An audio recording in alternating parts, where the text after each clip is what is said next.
அதிசயங்கள் செய்கிறவர் நம் அருகில் இருக்கிறார்.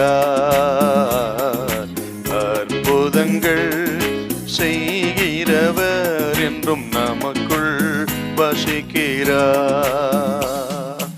1 சாமுவேல் 27:6-7 கொஞ்சம் வாசிங்க பார்க்கலாம். அப்பொழுது ஆகீஸ் அன்றைய தினம் சிக்லாகை அவனுக்கு கொடுத்தான். அது நிமித்தம் சிக்லாக் இந்நாள் வரைக்கும் யூதாவின் ராஜாக்களை சேர்ந்திருக்கிறது. தாவீது பெலிஸ்தரின் நாட்டிலே 1 வருஷமும் 4 மாதமும் குடியிருந்தான். தாவீது பெலிஸ்த தேசத்துக்கு போனான்.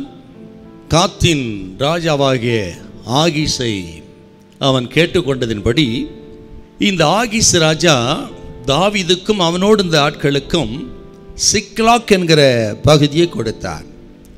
அந்த சிக்லாக்கிலே தாவீதும் அவனோடு இந்த ஜனங்களும் கிட்டத்தட்ட 1 வருஷம் 4 மாதம் அங்கே குடியிருந்தார்கள். இப்போ அந்த இடத்துல சவுலினால் உண்டாகிற பயமில்லை.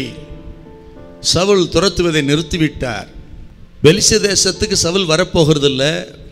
ஆக பயம் இல்லை, நிம்மதியாக இருக்கிறாரு, சமாதானமாக இருக்கிறார். மட்டுமல்ல, அந்த இடத்துல முன்பு போல ஒரு நெருக்கடியான சூழ்நிலை இல்லை. ஆக விடுதலையோடு இருக்கிறதாக தாவீதும் அவனுடைய ஜனங்களும் பெருமூச்சு விட்டிருப்பார்கள். ஆனால் அந்த சமாதானமும் சந்தோஷமும் நிம்மதியும் நிரந்தரமானது அல்ல, தற்காலிகமானது தான். ஏன்னு கேட்டிங்கன்னா, தேவ சித்தத்தை விட்டு ஒரு தேவ மனிதன் தேவ பிள்ளை வெளியேறிவிட்டால் அவர்கள் நினைக்கிறது போல ஒரு பாதுகாப்பான இடத்துல இருந்தாலும் அவர்கள் பெறுகிற நிம்மதி, அவர்கள் பெறுகிற சமாதானம், சந்தோஷம் எதுவாக இருக்கட்டும், அது நிரந்தரமாக இருக்க முடியாது. அது தற்காலிகமானதாக தான் இருக்க முடியும். ஏன்னா தேவ சித்தத்தை விட்டு தேவன் வைத்து எடுத்து விட்டு வெளியேறுகிற தேவ பிள்ளைகள் எங்கே இருந்தாலும் நிம்மதியாக இருக்க முடியாது.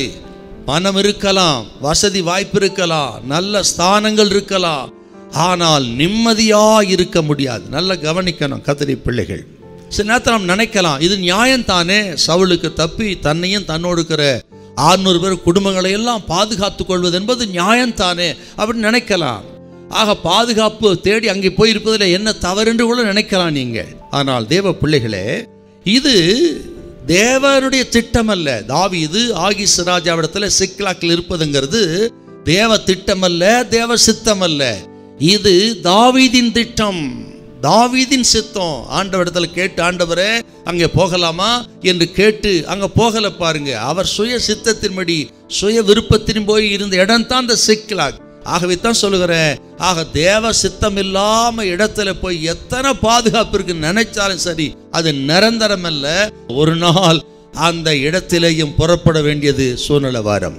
அருமையான கர்த்தருடைய பிள்ளைகளே, நெருக்கங்களோடு இருக்கலாம், நீங்க பாடுகளோடு இருக்கலாம், மிகுந்த போராட்டத்தோடு இருக்கலாம் நீங்க. ஆனால் நாம் கர்த்தரோடு இருப்போமானால் அதுவே மிக சிறந்தது. அப்படிப்பட்ட தேவ பிள்ளைகளை கர்த்தர் ஒரு நாளும் கைவிட மாட்டார். அவரே நமக்கு அடைக்கலமும் பலனும் ஆபத்து காலத்தில் அனுகூலமான துணைமாயிருப்பாரே தவிர கர்த்தர் உங்களை கைவிட மாட்டார். ஹல்லேலூயா, ஹல்லேலூயா.